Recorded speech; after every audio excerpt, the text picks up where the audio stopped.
I'm Aryeh Bourkoff, and welcome to Kindred Cast. Today we're here with MSNBC President Rashida Jones. We've met a few times now, from Stockholm to here in New York. Yep. Rashida is the first Black executive to lead one of the major news networks, and she brings with her a sharp editorial eye in addition to her drive and focus.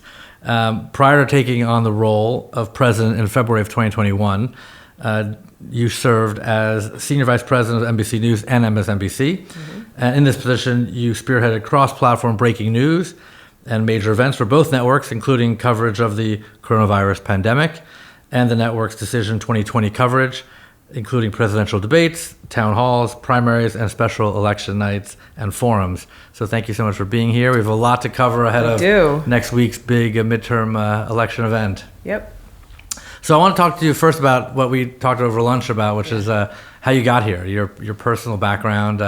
It wasn't a linear path to necessarily become head of MSNBC and the news programs. But has it always been your dream to get to news media?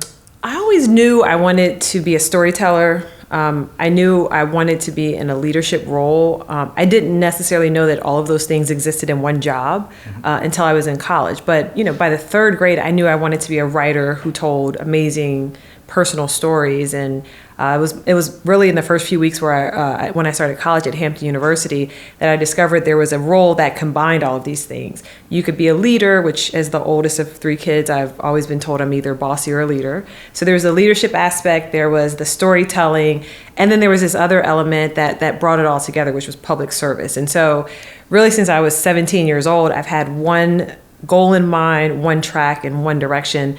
I can't say I knew at that time how big and how far it would go, but I knew I wanted to go in one direction since I was 17, which was a long time ago. And that direction was to be in a leadership position. A producer. And so a producer, and every job I've had has been some version of being a producer.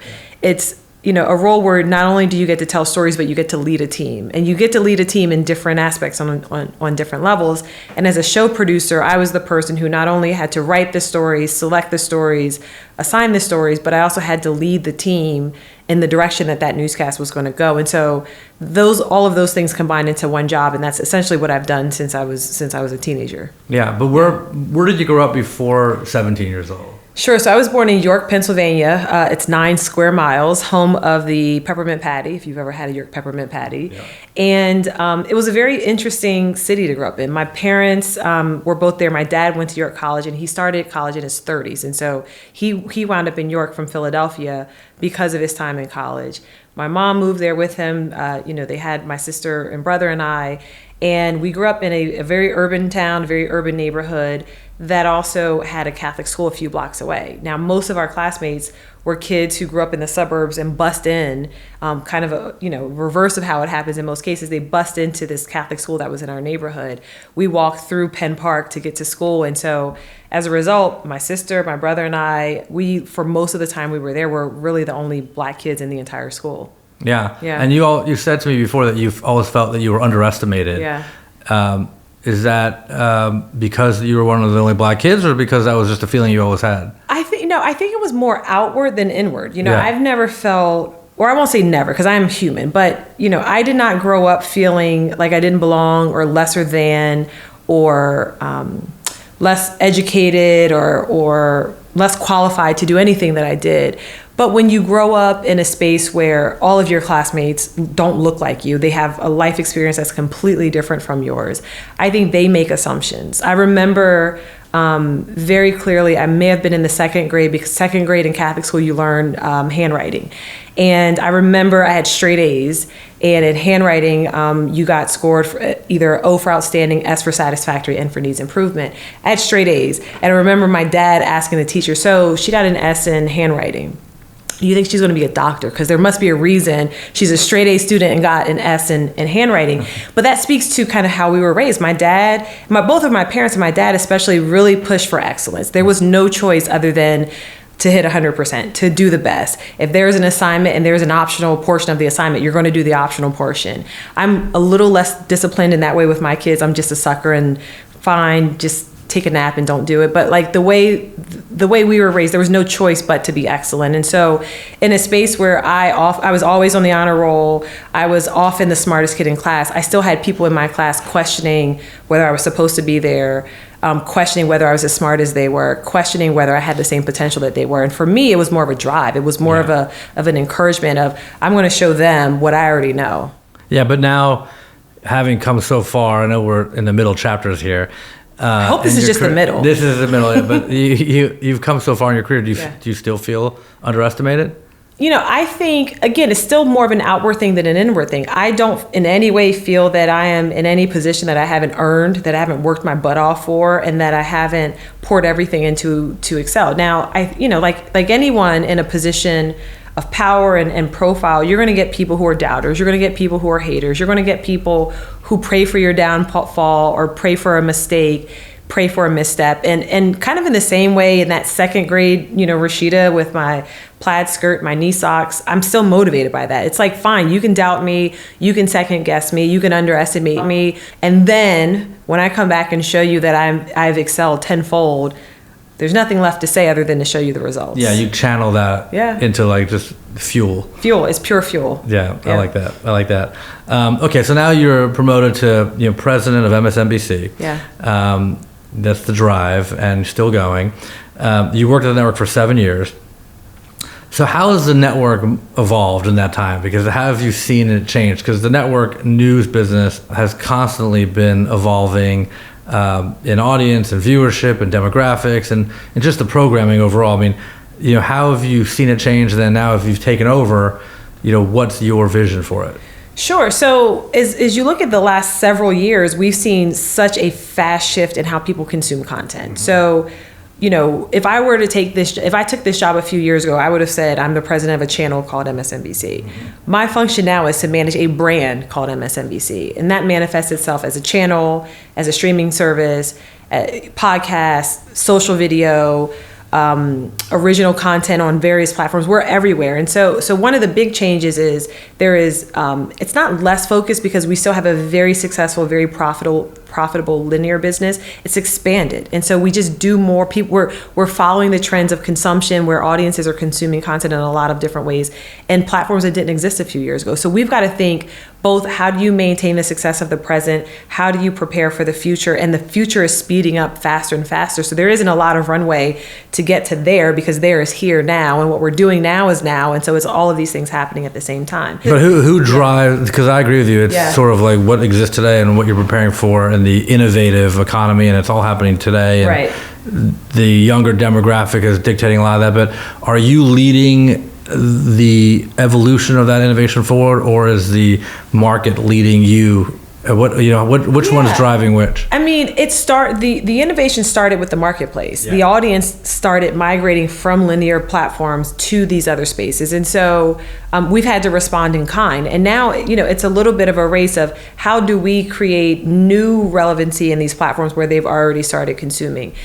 Audiences have shifted to streaming platforms, for example, but there isn't a lot of news content on streaming. So we've had to innovate as to what that looks like. We're creating it in real time, and we're creating it while maintaining very successful linear businesses. And so the audience started that race, but now we're trying to get ahead of them to answer what they need and what they want from brands that are trusted. We know the audience loves what we do on linear. We know there's high engagement. We know people watch for hours a week. How do we take that same passion and that same engagement to a platform that's new to the audience? That's they haven't even decided their viewing patterns or their consumption patterns. So we're helping them build that as we build these new products. Yeah, and when you say the news goes onto streaming, for example, is that Peacock in this case for Comcast? Yeah, for MSNBC, most of our content exists on Peacock. And so, what helps is we have a service in-house that kind of serves as not only an original content creator, but an aggregator across the entire NBC Universal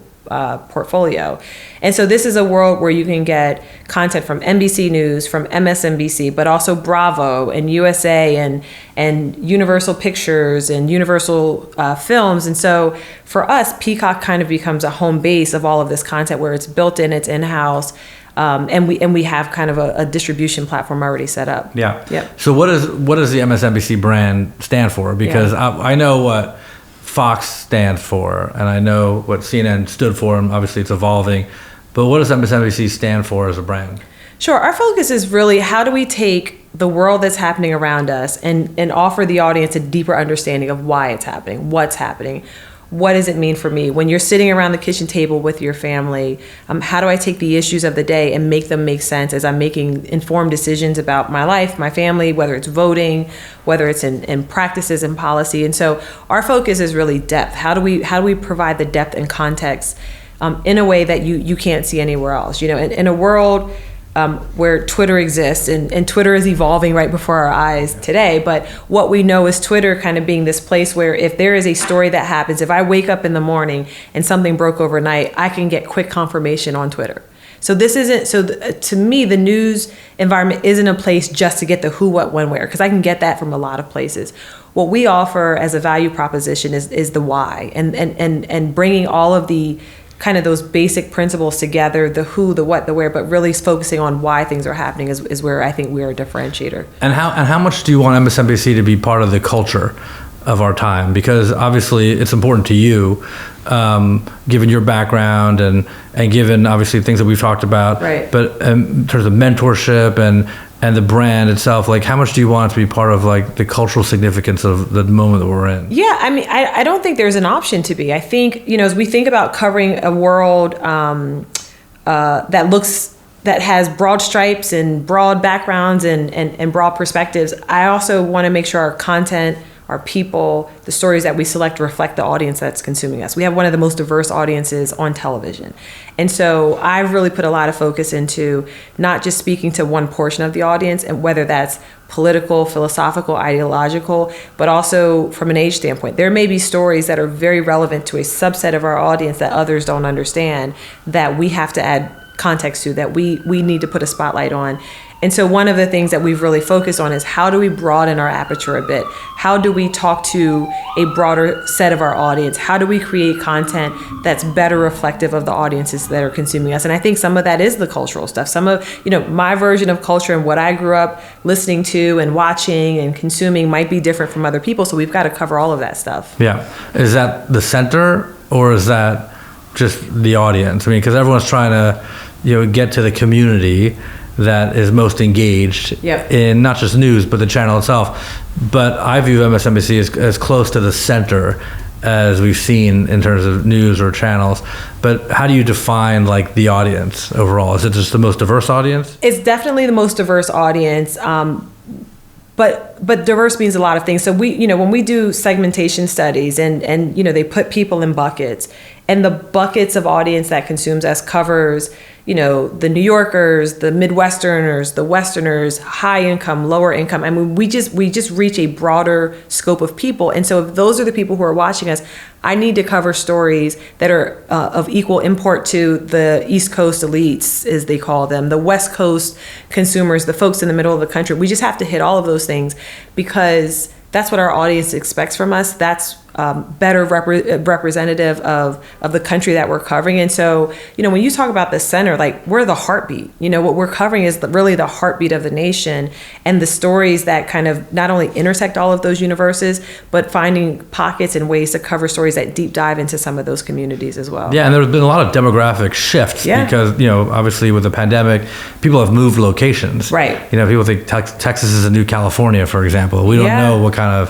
of state it's going to be, whether it's purple or blue or red. It's so funny you said that. I had a conversation with one of my anchors yesterday, and she recently did a show in Texas, and she said most people hear Texas and they get to the punchline of it's only conservative, it's only this demographic, and it discounts all of the other communities that are reflected in that state. And Texas is such a big state that when you look at kind of the tapestry that is Texas, it's not just one thing anymore. And I think it's evolved where it's definitely more purple than it used to be. It's some of those stereotypes or assumptions we have about some of these communities, whether it's the migration because of COVID, or just the migration because of ideological thought. I mean, the world is changing, and I think it's important for us to go into it assuming that things are changing, to go into it listening to people on the ground, getting into those communities, better understanding versus just doing it behind the desk, which is one of the things we try to focus on. Correct. So in that vein, and knowing that things have been shifting, and obviously there's an unpredictable dynamic here at large because of that,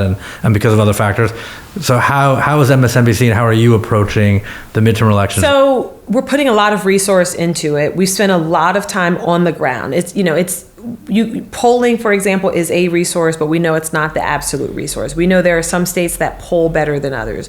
We know there are some issues that show up in polls better than others. And so instead of just relying on polling, which we do use as a resource, but we use it, in conjunction with a bunch of other resources, we've spent a lot of time in the weeks and now days leading up to Election Day being on the ground, talking to voters, really understanding what are the issues that are driving decisions for this election. So that's been a big part of it. What are people actually saying beyond just what they're telling pollsters? And polling is such a small subset of any community. Let's get to as many people as we can in key locations, and not just the same places we go to every time, but every election is its own snowflake, and there are certain, whether it's down to the county level or region or state level, there are specific dynamics of this election that are going to be variables compared to others. So being on the ground is a big part of it. We've spent a lot of time not only covering but preparing for this kind of new wave of disinformation. Disinformation has existed for a long time, but every election it becomes a bigger factor, a bigger element. We have an entire team focused on disinformation, and how do we not only get a better sense of what some of those issues are, and places that are not necessarily above the radar, where there's a sentiment growing before it hits mainstream that we may be able to see and telegraph and better understand that psyche.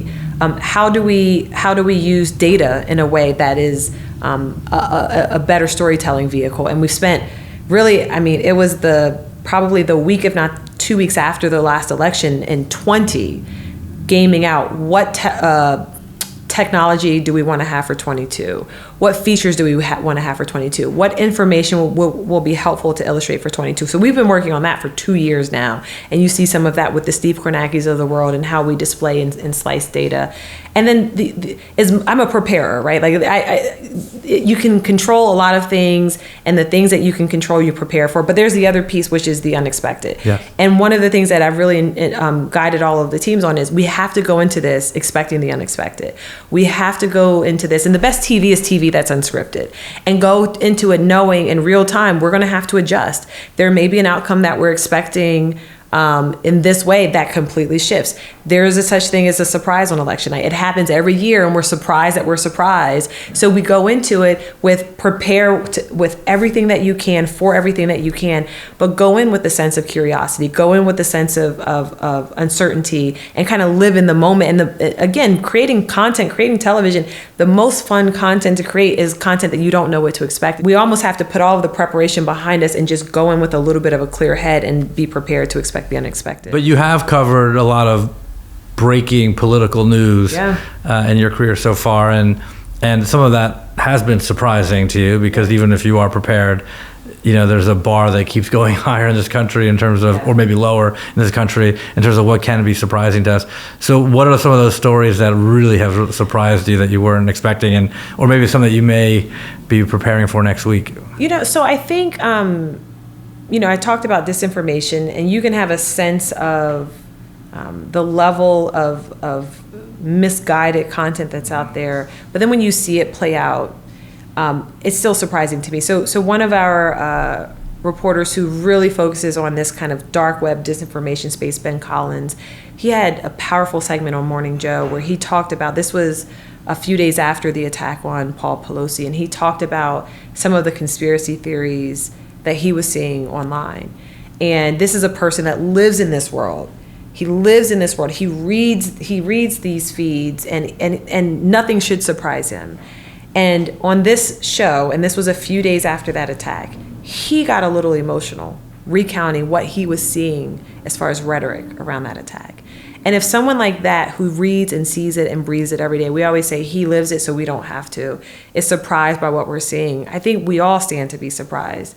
For me, it's the stories that I have a tough time explaining to my kids. We've got teenagers, and there are some stories that I can intellectually cover as a journalist and we go into action. January 6th was a good example of that.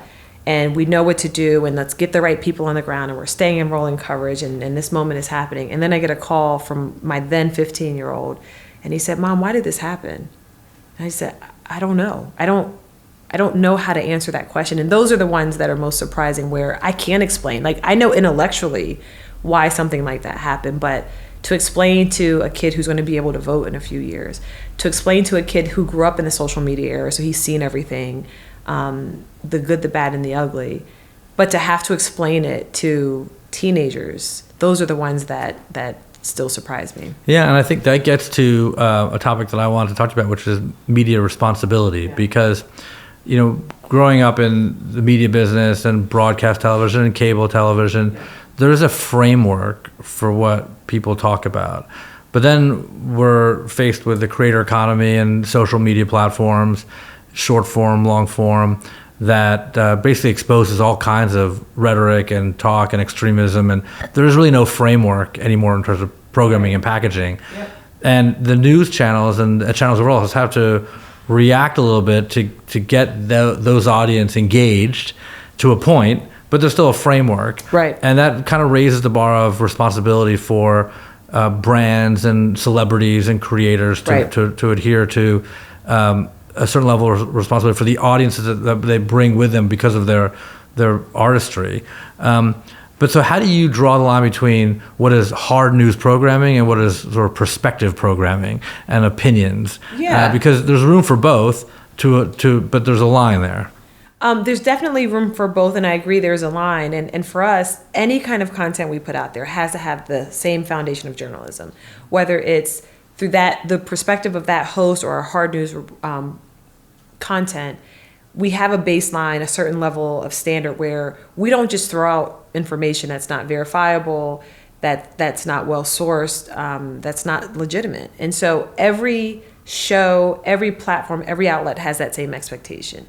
And then from there, you kind of have the tree trunk, which is this, everyone's got the same expectation. And then you get the branches that build from there. And depending on the show, it may be a show that focuses more on that specific host's perspective on the foundation of journalism. It may be a show that focuses specifically on the live world as it's happening in front of us. And so I think, when you talk about responsibility and our responsibility as journalists, we owe it to our audience to be responsible with the information that we have, to provide the proper context and perspective. And that comes from anything that we do kind of being based in that journalism foundation. Yeah. Well, I remember when we spoke in Stockholm at Brilliant Minds, you were on stage and you were talking about context. Yep. That what differentiates you and MSNBC is that you put context around just the video programming. Right. So what happened yesterday or today, and you give a bit of a narrative arc to it, where maybe on social media they'll just give you the video clip, but there'll be no understanding of where it came from, and they can be misinterpreted completely. So maybe talk about context. Yeah, I mean, I think for MSNBC in particular, where, we are the heartbeat, we're the place where people go to understand, to learn. Learn is one of those words that I like to go back to, because with that comes a responsibility. And so in a world, especially the world right now, where false equivalencies are created every day, and this idea of both sides and all of those things, that none of that works without context.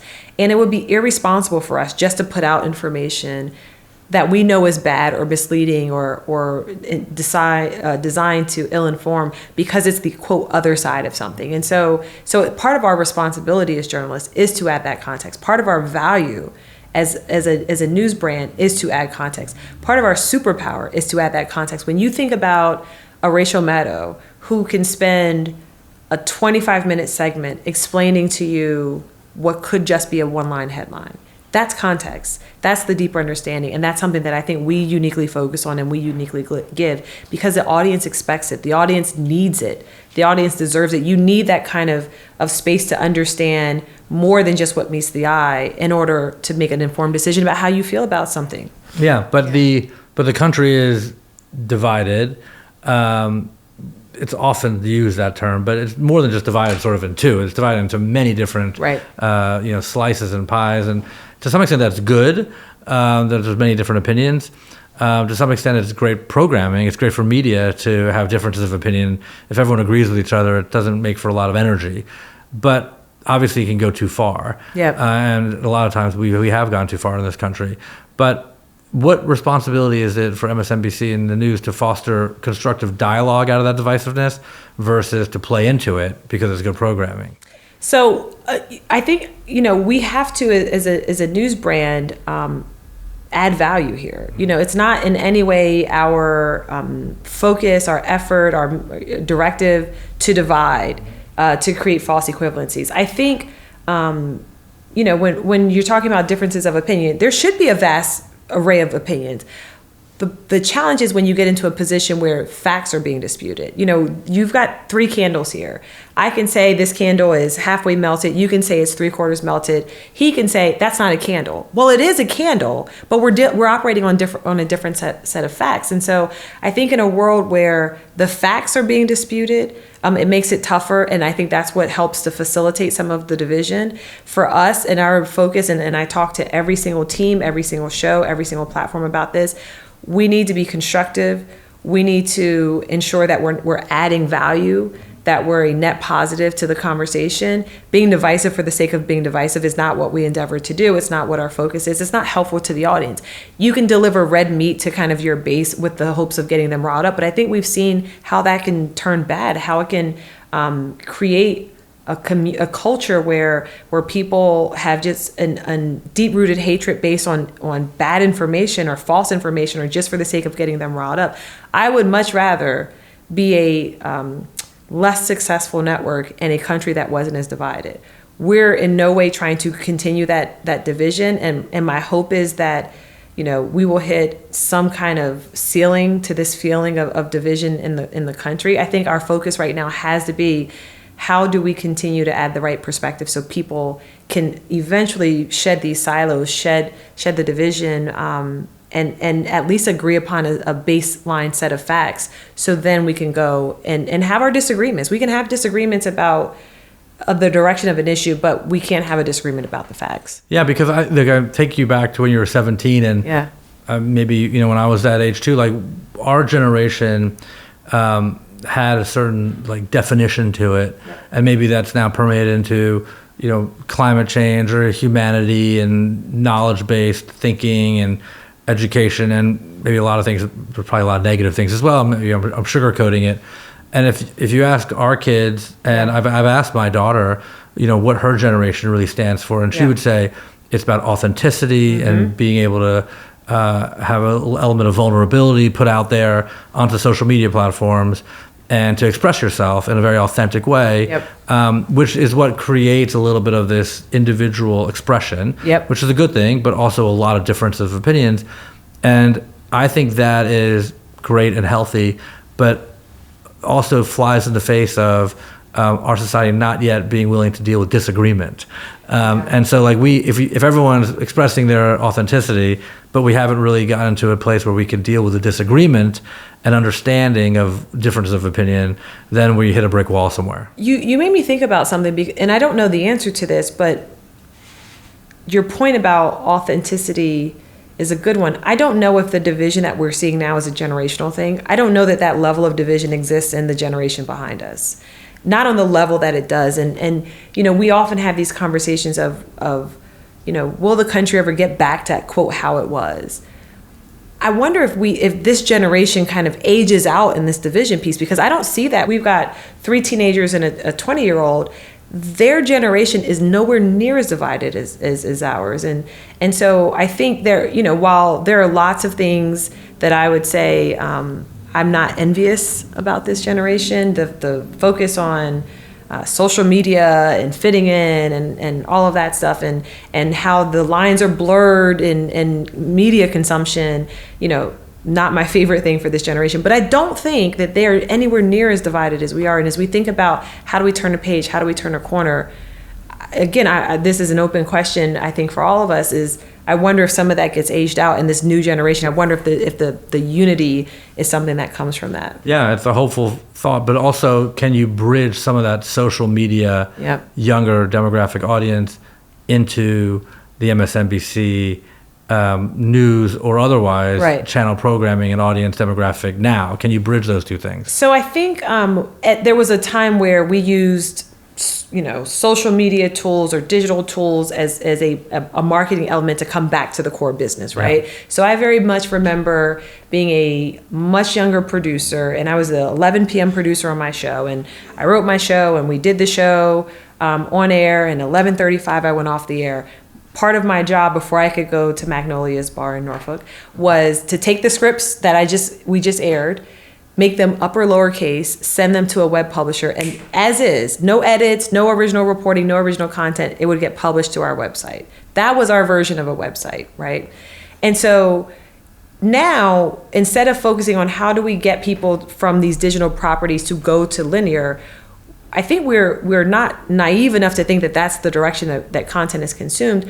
Our focus is how do we take our brand to the places where the consumers are consuming. So rather than just posting clips from our linear channel on a TikTok, for example, we create original content on TikTok because we know we're reaching a different generation, a different demographic, and they're interested in content. They're just not interested on your parents' version of this. Yeah, they want authenticity. They want authenticity. They want an original program. And they don't want to hear it from me, so they want to hear it from Manny, who's on our TikTok page on MSNBC. They want to hear his take on it. And so we just actually hit 1 million followers on TikTok because the content we focus on isn't your parents' version of MSNBC, it's your version of MSNBC.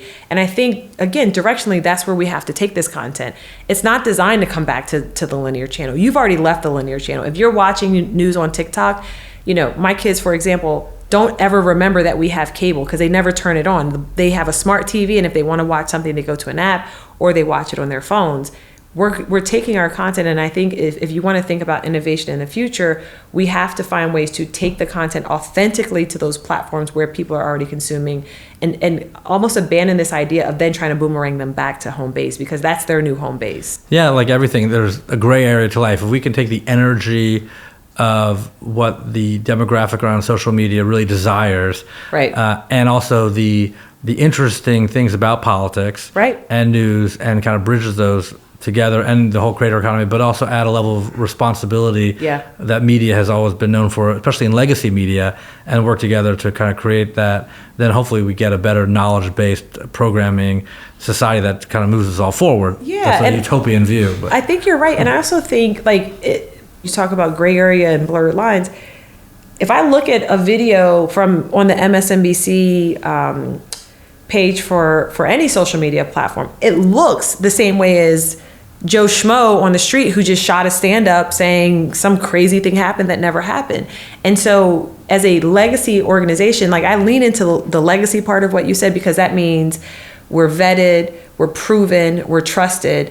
I'm happy to take a brand like ours that has lived for 26 years and earned the trust of our audience to a platform like TikTok or Instagram or whatever it is, and put them up against, new wave journalists who don't have that same legacy because we've already proven that. And now we have to, kind of get that same respect from a new audience. But, I'd rather you get it from us on your platform than get it from someone who pretends to be a journalist. Yeah, it's much harder to establish that credibility than to get it to a new platform. Yep. Right. Well, we look forward to the next week and obviously the beginning of a lot of cycles around politics, and the news cycle only gets more and more interesting from every here. Day. Yeah, every day. And we look forward to your programming, your insights, and keeping us smarter and knowledge-based and responsible. So thanks, Rashida. Appreciate it. Fantastic. Thank you. Take care. You got it.